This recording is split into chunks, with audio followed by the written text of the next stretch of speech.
to have you because Thank you for having me. yeah, apart from a guest, you're also a very good friend. Yeah. What I guess bringing you on, because I felt like you had like a lot to say on this particular topic. Yeah. That's manhood, leadership, and identity. What does identity mean to you?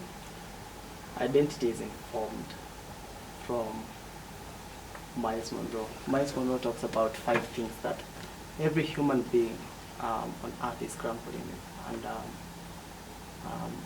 basically it's who are you? Where are you from? Where are you going? Why are you here? And what are you capable of doing? So these 5 questions really is what everybody on earth is grappling with. True. Yeah. True.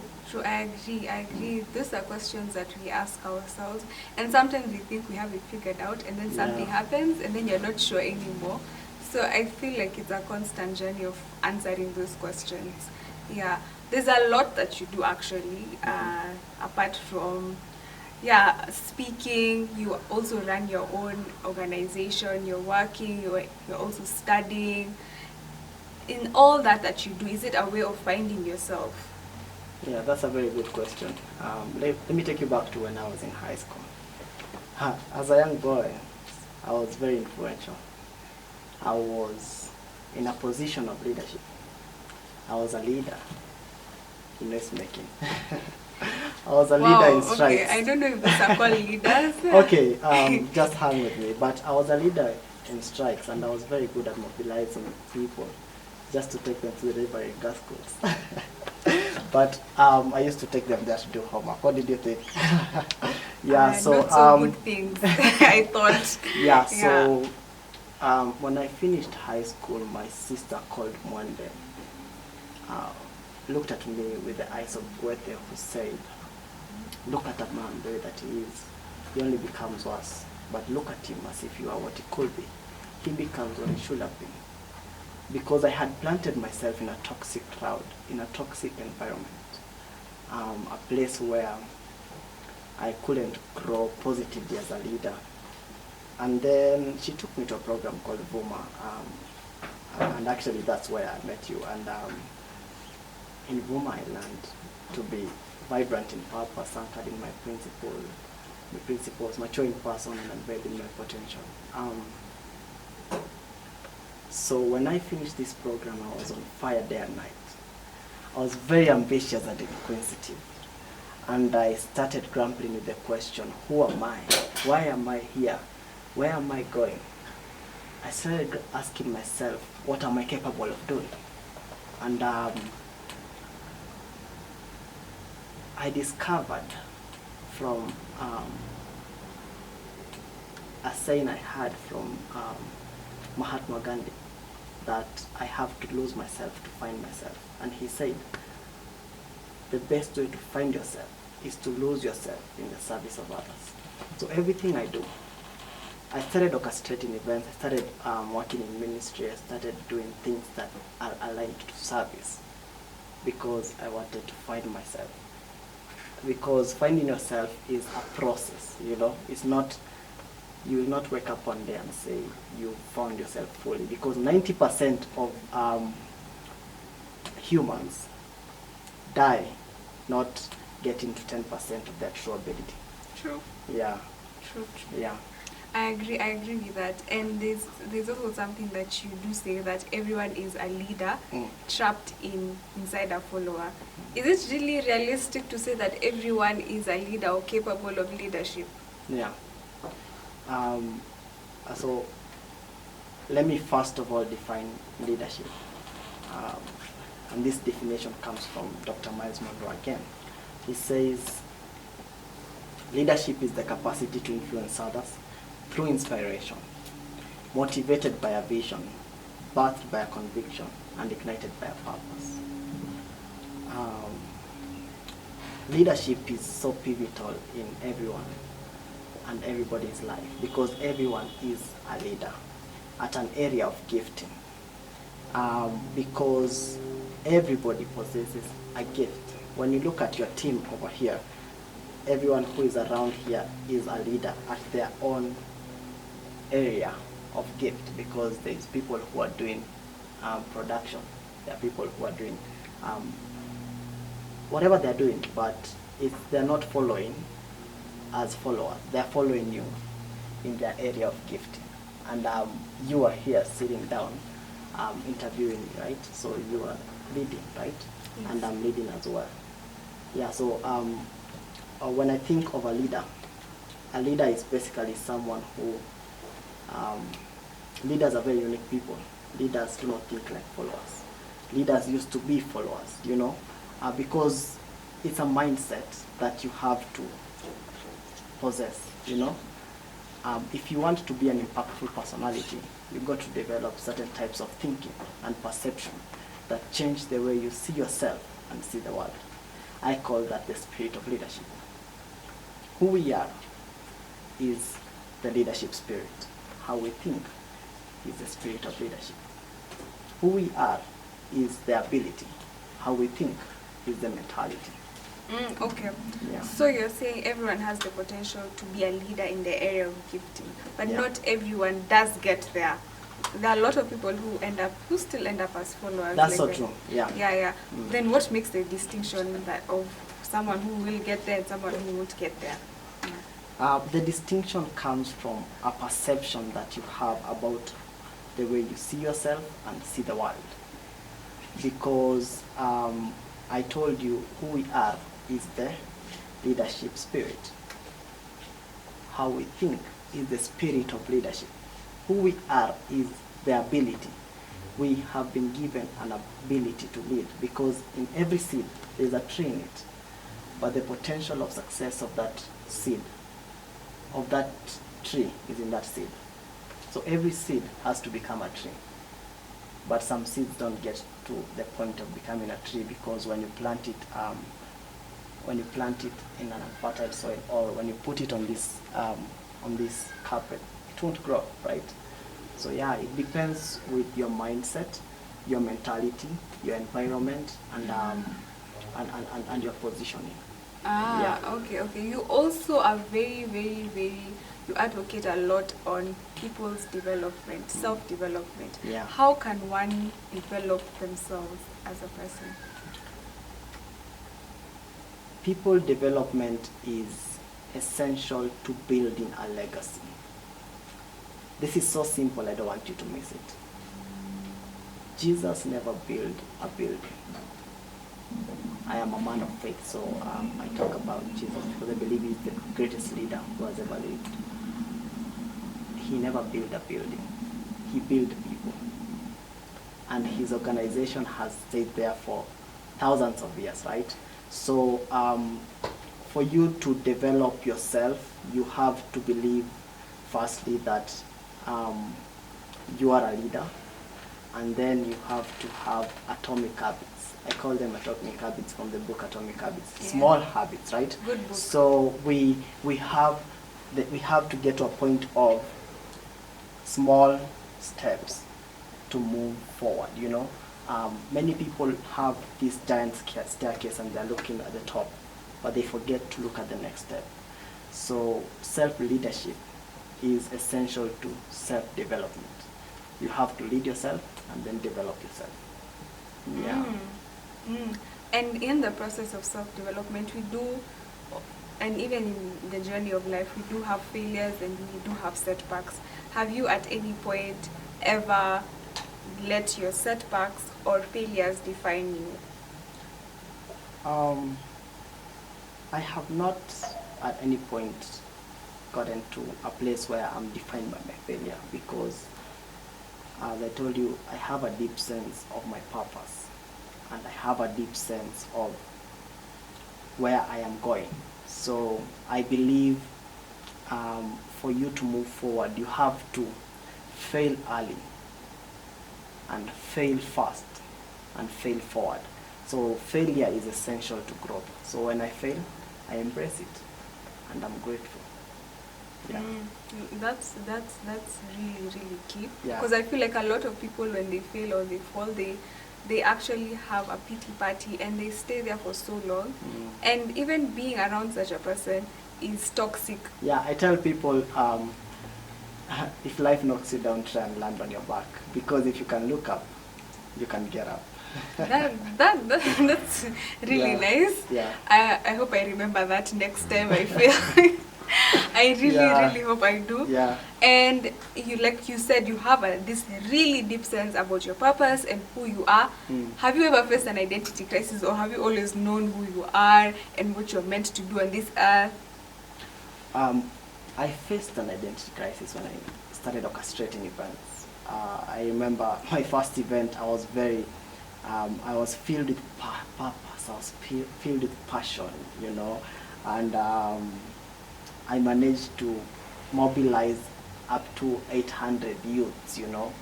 I was doing a festival, and at that time, my identity was shaken because I got to a place of, let me call it, arrogance. You know, people talk about power corrupts, but power does not corrupt.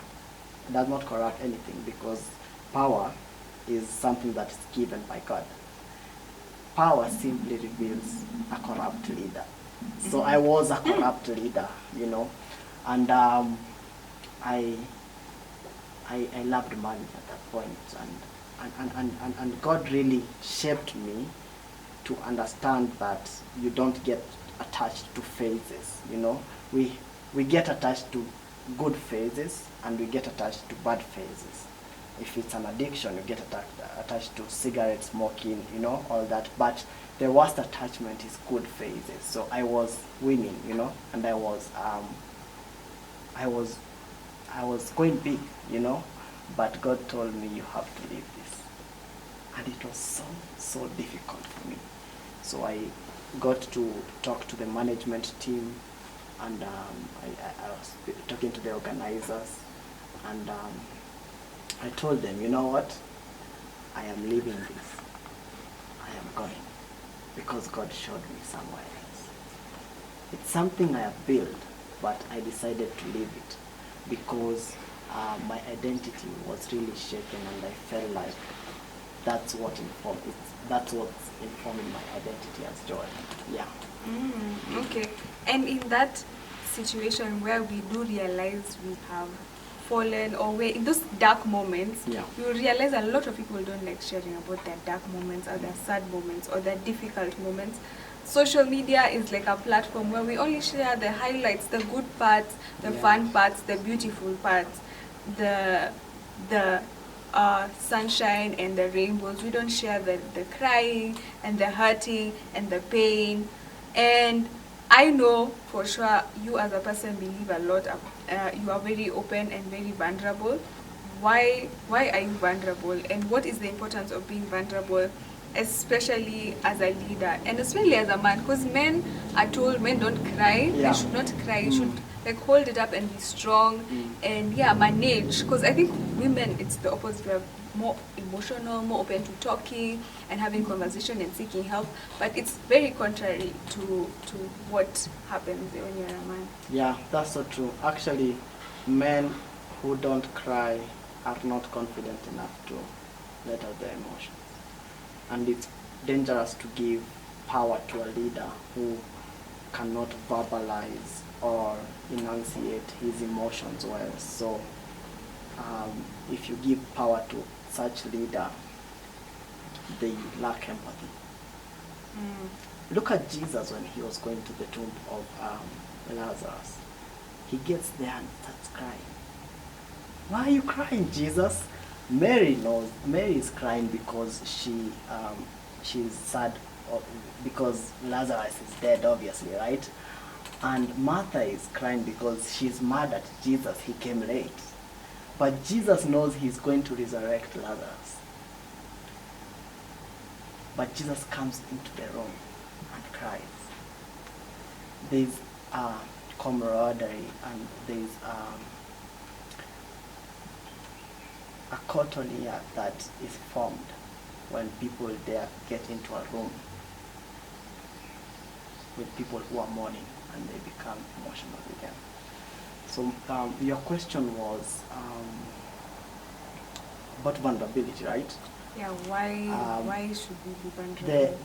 The act of vulnerability is really important to every leader and everyone because it gives you freedom. Brené Brown said, owning your own story can be hard, but not nearly as difficult as living your whole life running away from it. So you have to own your own story and embrace it because we are all human, we have flaws, and actually that's what makes people connect with you. Never make a point without a story. Never make a story without a point, you know, because when you give a story, people connect with you and they have that look and feel, you know, I feel this leader. They went through what I'm going through, you know, they went through what someone else has gone through. They're human, yeah. Okay, so men should cry. You do cry? I do cry. I cry. Okay. When you do get overwhelmed, when you do feel like crying, you do let it out, Yeah. and you are open to having conversations and being vulnerable. This might be a very difficult question to ask, but I feel I should ask you: are you man enough? Yeah, considering that, because you know they say men don't cry. If you're a man, you have to show you're strong. Yeah. And you can do it. Yeah. So are you man enough? When you cry? Or not when myself? you cry, but you yourself, are you man enough? Yeah. Yeah. I wouldn't say yes or no. I'm in the journey of being man enough. It's not a destination thing. It's not a noun.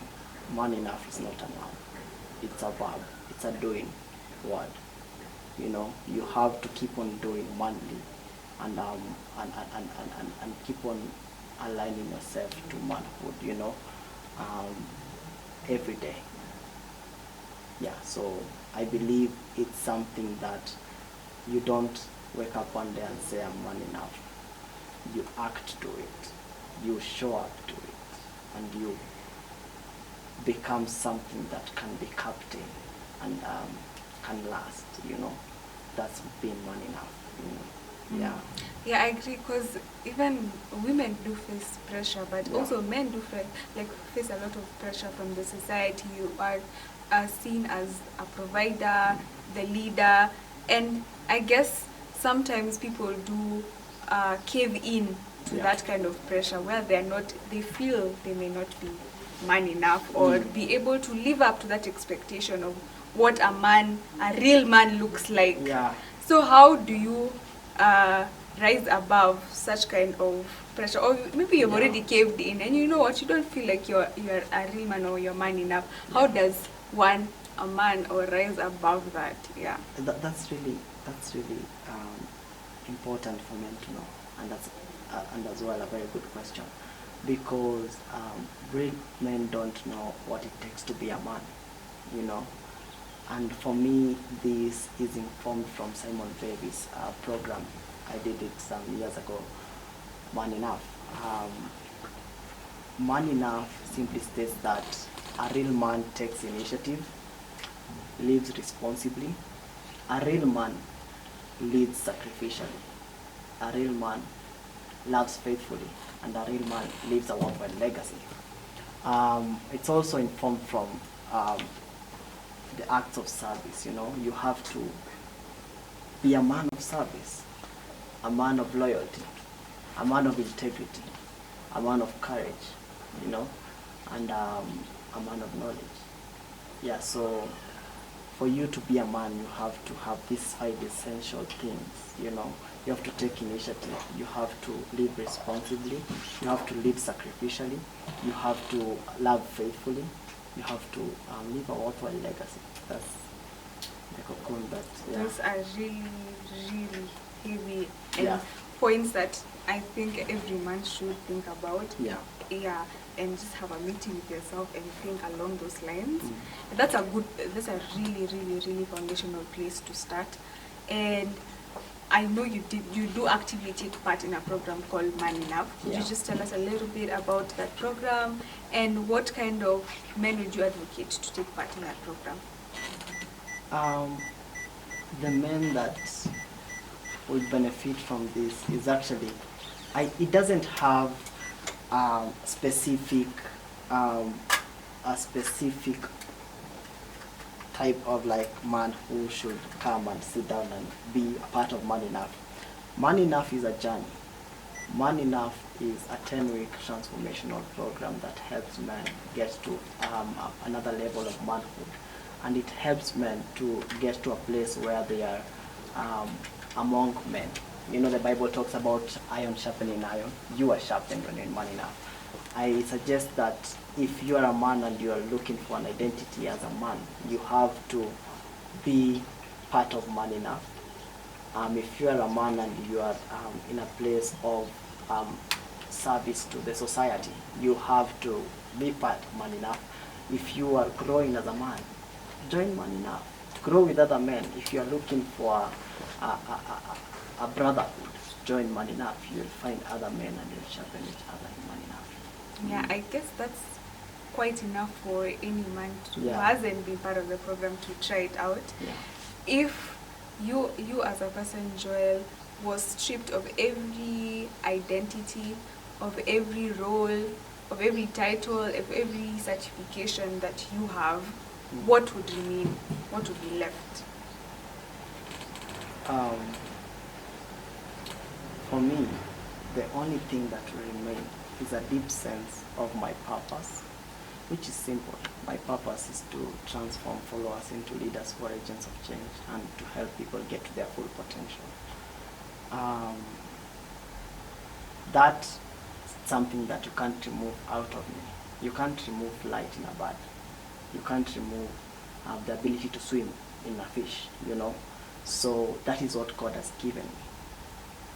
And I hold and cling to it. And that's actually what informs my identity, a deep sense of my purpose. And if I lose everything and I remain with that, I will be fulfilled. Yeah. Nice. Yeah. I really like your response. Yeah. What would you say is the biggest lesson you've learned about identity so far? Yeah. Everyone is really battling with that question, right? Yeah, that's why we're Yeah. seated here having Yeah. this conversation. Yeah. That's so good. When you look at identity as like a package, you can just put it into one little thing, purpose.